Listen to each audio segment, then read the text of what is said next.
GST లేదు, అప్పుడు 18% GST add అయింది. లెక్కల మీద ఒకసారి పెట్టండి డిబేట్, వాళ్ళని కూడా ప్రిపేర్ అయ్యారండి. ఆయన ఏమంటారంటే ఇప్పుడు బీఆర్ఎస్ అంటుంది ఏంటంటే వేరే మార్గం లేదు కదా, మరి కాస్ట్ బెనిఫిట్ అంటే తెలంగాణకు లిఫ్ట్ ఇరిగేషన్ తప్ప వేరే మార్గం లేదు కదా అంటారు, గ్రావిటీ ద్వారా తీసుకునే పరిస్థితి లేదు కదా అంటారు. రాజశేఖర్ దానికి కూడా లేదు భరత్ గారు, రాజశేఖర్ రెడ్డి ఇచ్చిన దానికి కూడా కాస్ట్ బెనిఫిట్ రేషియో వర్కౌట్ కాదు. ఇప్పుడు నేను ఈ టెక్నికల్ అంశాల మీద ఇప్పుడు నేను డిబేట్ చేయదలుచుకోలేదు. ఎందుకు అంటే ఇవన్నీ తేల్చడానికి నిగ్గు తేల్చడానికి స్కోప్ కరెక్ట్ గా డిఫైన్ చేసి కమిషన్ వేసినాం. కమిషన్ వేసింది ప్రభుత్వం, నిపుణులు అక్కడికి పోయినారు, చాలా మందిని పిలిచినారు. వాళ్ళు నాకు తెలిసి మన ప్రకాష్ గారు వెళ్ళారో లేదో నాకు తెలియదు. మరి నేను 101వ సాక్షిని 3 సార్లు వెళ్ళాను కాబట్టి వారి వాదనలు వారు వినిపించారు. ఇవతల సైడ్ వాదనలు అవతల సైడ్ వాదనలు మధ్యస్థంగా ఉన్న వాళ్ళది ఇంజనీర్స్ది సివిల్ సొసైటీ అనుకోండి, ఎవరైనా సరే వాళ్ళ వాదనలు వినిపించారు. ఇప్పుడు మా వాదన ఇది ఉంటది, వాళ్ళ వాదన అదే ఉంటది. కానీ కరెక్ట్ అనేది ఎప్పుడు తెలుస్తుంది, ఏది నిజం అనేది ఎప్పుడు తెలుస్తుంది, ఆ రిపోర్ట్ వచ్చిన తర్వాత వాళ్ళు ఇచ్చే తీర్పు అనేది ఖచ్చితంగా అందరి వాదన విన్న తర్వాత ఒక కంక్లూజన్కి వస్తుంది. అయితే ప్రకాష్ గారు ఏదైతే చెప్తున్నా దానికి ఒకటే ఒక మాట చెప్తా నేను. మేము పాలమూరు రంగారెడ్డి లిఫ్ట్ ఇరిగేషన్ పథకాన్ని అంటే మాటలను ఎంత కన్వీనియంట్ గా మార్చుకోవచ్చు, మన అవసరాలకు తగ్గట్టుగా ఎట్లా చేసుకోవచ్చు అన్న చిన్న ఉదాహరణ. పాలమూరు రంగారెడ్డి నేను టీఆర్ఎస్ జిల్లా ప్రెసిడెంట్ గా ఉన్నప్పుడు ఇక్కడ ఇంజనీర్ అని పిలిపించుకొని చాలా చేసి మా కేసీఆర్ గారి దృష్టికి తీసుకుపోతే చాలా బాగుంది అని చెప్పి షాద్నగర్ లో నీళ్లు పోస్తే మొత్తం పోతుంది అని చెప్పి ఒక కాన్సెప్ట్ మనం క్రియేట్ చేసినాం. దానికి శ్యామ్ ప్రసాద్ రెడ్డి, పెంటారెడ్డి వీళ్ళందరూ ఇంజనీర్లకు నేను జిల్లా అధ్యక్షుడు ఉంటే చాలా కోఆర్డినేట్ చేసినాం. అయితే ఆ రోజు అనుకున్నది ఏంది అంటే జూరాల నుంచి తీసుకొని వచ్చి డైరెక్ట్ గా కోయిల్ సాగర్ నింపి కోయిల్ సాగర్ నుంచి ఇక్కడ ఏదైతే ఉత్తర మహబూబ్ నగర్ ఉత్తర దిశలో ఏదైతే ఉందో నీళ్లు రాని ప్రాజెక్టులకు దాదాపుగా 10 లక్షల ఎకరాలకు ఈ ఏరియాలో నీళ్లు ఇవ్వాలి అని చెప్పి అనుకున్నాం. ఎందుకంటే కింది వైపు కల్వకుర్తి ఉంది, ఇటువైపు ఇంకా అలంపూర్ సైడ్ కూడా ప్రాజెక్ట్స్ ఉన్నాయి, ఇటువైపు అయితే చుక్క నీరు రాదు. దీనికి నియరెస్ట్ స్టేషన్ జూరాల అంటే కన్వీనియంట్ గా వీళ్ళు ఏం చేసిండ్రు, దూరం మార్చి కల్వకుర్తి అక్కడనే, మిషన్ భగీరథ అక్కడనే, పాలమూరు రంగారెడ్డి కూడా అక్కడనే. ఎన్విరాన్మెంట్ క్లియరెన్స్ లేక అది లేక ఈ పాలమూరు ప్రాజెక్టు ఆగిపోయింది. అంటే వాళ్ళు చేసిన నిర్ణయాలు కరెక్ట్ అని వాళ్ళు సమర్థించుకుంటారు. కానీ ప్రాక్టికల్ గా ఏమైంది, మా పాలమూరు జిల్లాకు నష్టం జరిగింది. 10 సంవత్సరాలు అయింది, బొందలగడ్డ లాగా రిజర్వాయర్లు తయారైంది. ఏదో 2 రిజర్వాయర్లు కట్టేసి మేము మొత్తం కంప్లీట్ చేసేస్తామని చెప్పి కొబ్బరికాయలు కొట్టుకొని ఎలక్షన్ల ముందర వాళ్ళు చేసిన తమాషా, బీఆర్ఎస్ వాళ్ళు చేసిన తమాషా మేము చూసినాం. ఈ రోజు ఉద్దండాపూర్ దగ్గరికి పోతే అది బొందలగడ్డ లాగా ఉంది, 20% కంప్లీట్ కాలేదు. కరివెనకు పోతే అయిపోయింది అన్నారు, ఆడ ఇంకా 40% వరకు చేయాలి. కాలువలు లేవు, డిస్ట్రిక్ట్ ఏమీ లేవు అక్కడ. మేము అక్కడ వనరు అవైలబిలిటీ ఉంది కాబట్టి ఇక్కడికి మార్చినామని చెప్పి మొత్తం పాలమూరు లిఫ్ట్ ఇరిగేషన్ మొత్తాన్ని ఈ రోజు త్రిశంకుస్వర్గంలో నెట్టిరు. మరి దానికి ఏదో వాటర్ అవైలబిలిటీ అనే సాకును తీసుకొని పెంచుకొని ఇష్టమున్న వాళ్ళ కాంట్రాక్ట్లు ఇచ్చుకొని తెలంగాణను ఆర్థిక భారాన్ని పెట్టి తెలంగాణ ప్రజల మీద వేల కోట్ల రూపాయలు ఇప్పుడు అప్పులుగా కట్టుకుంటూ మిత్తిలు కట్టుకుంటూ ఇంతకంటే మార్గం లేదు, మీరు సావండి, ఇంకా 25 సంవత్సరాలు మీరు ఇట్లనే అప్పులు కట్టాలి, వడ్డీలు కట్టాలి, స్కూళ్లకు, కాలేజీలకు, రోడ్లకు, పిల్లలకు, స్కిల్ డెవలప్మెంట్ కు డబ్బులు లేక ఈ రోజు అడుక్కొని తింటున్నాం. దీనికి కారణం ఎవరండి అంటే కేవలం నీళ్లు ఇస్తే సరిపోతుందా, కేవలం నీళ్లతోటే బతుకుతున్నామా? ఇన్ని రోజులు తెలంగాణ బతకలేదా? నీళ్లు కావాలి, సమాంతర అభివృద్ధి. వినండి, ఇది ఫాల్స్ ఒక నెరేటివ్ క్రియేట్ చేస్తా ఉన్నారు. నీళ్లు కావాలా, నీళ్లతో పాటు మనిషి ఆత్మగౌరవంతో బతకాలి, చదువు కావాలి, ఉద్యోగాలు కావాలి, విద్య కావాలి, ఉపాధి కావాలి. ఇవన్నీ కూడా సమాంతరంగా ఒక విజన్ ఉన్న నాయకుడు ఏం చేస్తాడంటే ఉన్న పిండి కొద్ది రొట్టె మన దగ్గర ఎంత రిసోర్సెస్ ఉన్నాయి దాన్ని ఎట్లా వాడుకోవాలి, ఈ 10 సంవత్సరాలు 15 సంవత్సరాలు ప్లాన్ పెట్టుకుంటాడు. ఎవరైనా తెలివి ఉన్నాడు 2 సంవత్సరాలు నేను మొత్తం ప్రాజెక్టులు కట్టేస్తాను అంటాడా అండి?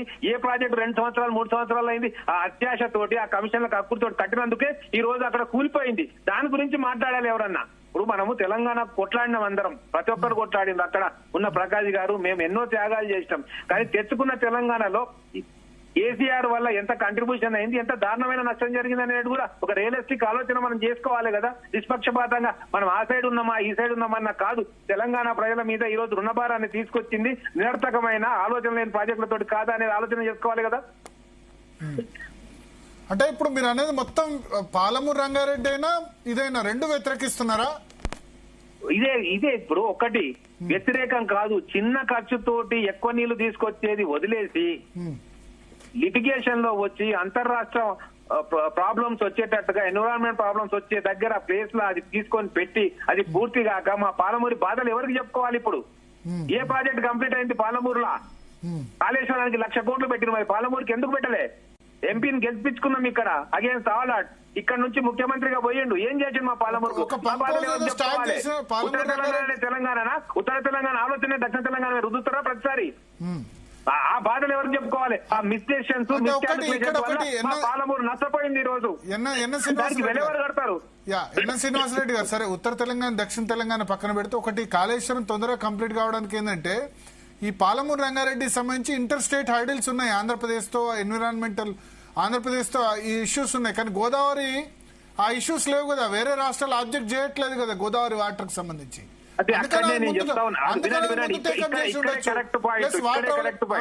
ఇక్కడే కరెక్ట్ పాయింట్ అండి, ఇక్కడే కరెక్ట్ పాయింట్. తుమ్మిడి కట్టడానికి మహారాష్ట్ర అబ్జెక్ట్ చేస్తా ఉంది, ఎత్తు తగ్గమంటుంది, అక్కడ ఇంటర్ స్టేట్ ప్రాబ్లం ఉంది కాబట్టి మేము ఇక్కడ షిఫ్ట్ చేస్తామని చెప్పి వాళ్ళు సమర్థించుకుంటున్నారు కదా.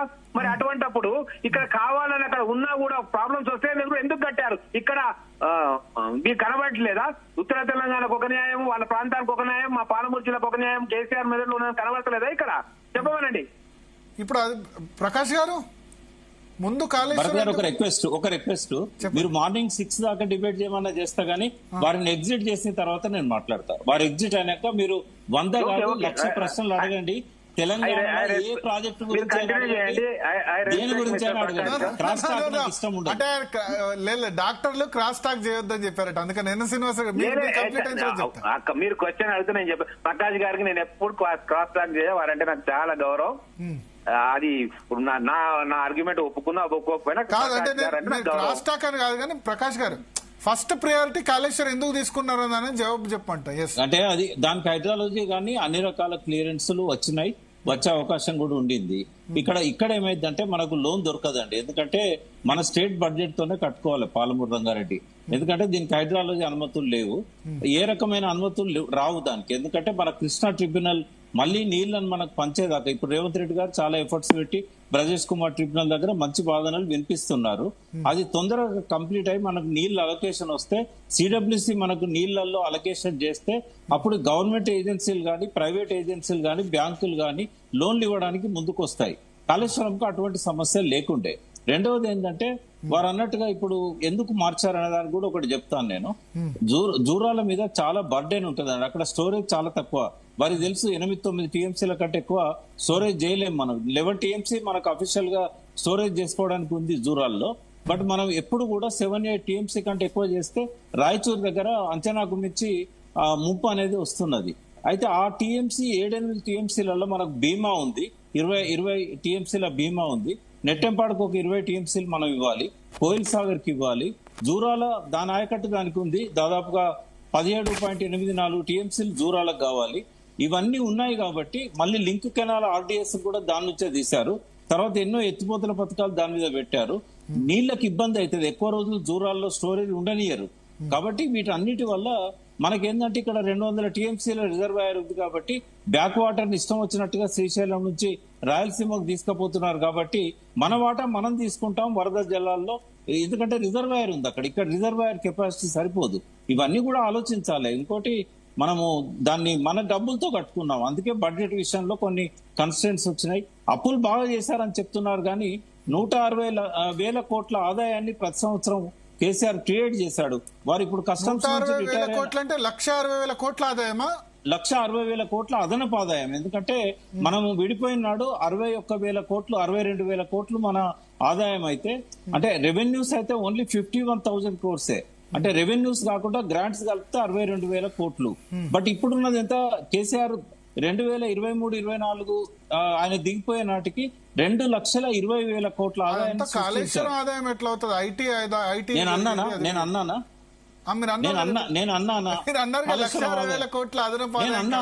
నేను అనలే కదా, మీరు ఎందుకు నా నోట్లో పెడతారు? కేసీఆర్ అదనపు ఆదాయం క్రియేట్ చేశారు. కేసీఆర్ అదనపాయాన్ని క్రియేట్ చేశారు.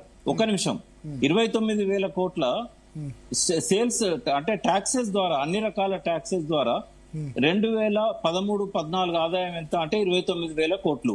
2023-24 ఆదాయం ఎంత అంటే 1,12,000 కోట్లు. ఈ సేల్స్ టాక్స్ ఎట్లా పెరిగింది చెప్తారా భరత్ గారు? సేల్స్ ట్యాక్సా? సేల్స్ ట్యాక్స్ జిఎస్టీ పెరగడానికి కారణం రంగారెడ్డి జిల్లా అండి. మేజర్ గా ఐటీ ఎక్స్పోర్ట్స్ కానీ ఇవన్నీ వీటన్నిటితో పాటు రంగారెడ్డి జిల్లా పెరిగింది. మెయిన్ రూరల్ ఎకానమీ కొంత పెరిగింది, రియల్ ఎస్టేట్ పెరిగింది. బట్ మేజర్ గా ఇవాళ రంగారెడ్డి జిల్లా దేశంలో నెంబర్ 1 ఆదాయం కలిగిన జిల్లా. దానిలో నేను చెప్తున్నా, కేసీఆర్ రూరల్ ఎకానమీ చేస్తే కేటీఆర్ అర్బన్ ఎకానమీ చేశారు. ఎవరు చేసింది అనేది ఇక్కడ ఇంపార్టెంట్ కాదు.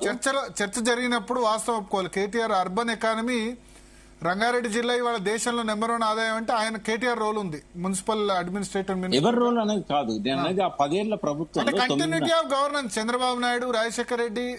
మరి ఎందుకు పెరగలేదు? 62 సంవత్సరాల కాంగ్రెస్ టీడీపీ పాలనలో 62,000 కోట్లే ఉంటే కేవలం 9.5 ఏళ్ళు. గ్లోబలైజేషన్, ఇప్పుడు గ్లోబలైజేషన్ వచ్చింది 91, సాఫ్ట్వేర్ ఇదంతా పెరిగింది 2000 తర్వాత. కాదండి, నేను చెప్పే 14 నుంచి 23 వరకు గ్లోబలైజేషన్ వచ్చినాక 20 ఏళ్ళు చంద్రబాబు రాజశేఖర రెడ్డి గారే కదా అధికారంలో. ఇప్పుడు జీడిపిలో ఇప్పుడు 3వ స్థానం ఎందుకు, మొన్న మనం 4వ స్థానం ఎందుకు వచ్చామంటే నేనేమంటున్నా భరత్ గారు, ఇదే గ్లోబలైజేషన్ ఒక్క తెలంగాణలోనే జరిగిందా?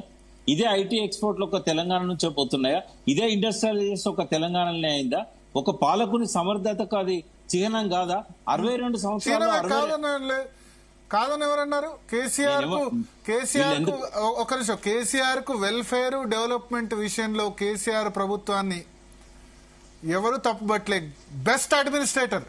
ఇక్కడ ఏం జరుగుతుందంటే ది బెస్ట్ అడ్మినిస్ట్రేటర్. ఆయన ఎందుకు ఓడిపోయాడు కారణాలు మీరు కూడా మీరే చెప్పారు. ఆరోగ్యన్సీ, యాక్సెసిబిలిటీ ఇవన్నీ లేవు, దానివల్ల మనం దానిలో పోవద్దు. ఆ సబ్జెక్ట్ లకు కాకుండా ఎకానమీ మీదే మాట్లాడదలుచుకుంటే, ఇప్పుడు మనము వడ్డీలు, అప్పులు అన్ని కలిసి రేవంత్ రెడ్డి గారు గత సంవత్సరం ఎంత కట్టారండి? 1,50,000 కోట్లు. 1,50,000 కోట్లు, అది 58,000 కోట్లు. ఆయన మిగతా అన్ని పథకాలకు ఇచ్చుకున్నాడు. తెచ్చుకున్న 1,58,000 కోట్ల సంవత్సరానికి 1,50,000 కోట్లు మిత్తులకు వడ్డీలకే పోతుంది. డిజైన్ చేస్తాడా అంటే ఒకవేళ తప్పని ప్రూవ్ చేస్తా అన్నాడు. కాదు భరత్ గారు, మీరు ఆలోచించండి. మీరు ఇప్పుడు ఒక ఛానల్ ఆయన జీ తెలుగు పోలీస్ అవార్డ్స్ లో ఈ మాట అన్నాడు. మీరు క్రాస్ చెక్ ఎందుకు చేసుకోలేదు అంటున్నా. మీరు క్రాస్ చెక్ ఎందుకు చేసుకోలేదు? ఆయన అన్నాడు, బట్ మీరు ప్రూవ్ చేయండి అది కాదని చెప్తే. నేనేమంటున్నా భరత్ గారు, మీరు క్రాస్ చెక్ చేసుకోండి. అసెంబ్లీలో అన్నాడు, నా ముందు కాదు, అసెంబ్లీలో కూడా అన్నాడు కదా. అసెంబ్లీలో ఆయన 100 తప్పులు మాట్లాడాడు. నేను ఎన్నోసార్లు చెప్పాను టీఆర్ఎస్ వాళ్ళకి ప్రివిలేజెస్ మోషన్స్ ఇవ్వండి, ఆయన మాట్లాడే ప్రతిదీ తప్పే అని చెప్పాను. అంకెలే కాదు, స్టేట్మెంట్స్ కూడా తప్పే అని చెప్పాను. ఇప్పుడు భరత్ గారు కేవలం 4,000 నుంచి 5,000 కోట్లు అసలు వడ్డీ కడుతున్నారండి. మొత్తం కలిపితే కూడా 58,000 కోట్లు లేదు. ఈ పథకాల మీద ఎక్కువ ఖర్చు పెడుతున్నాడు ఆయన. ఇప్పుడు 1,53,000 కోట్లు పథకాల మీద ఉండు, వడ్డీ మీద ఖర్చు పెట్టాడు, అప్పులు వడ్డీ. కానీ ఇంకా అప్పులు వడ్డీ మీద ఎంత ఖర్చు పెట్టారంటే 4 నుంచి 5,000 కోట్లు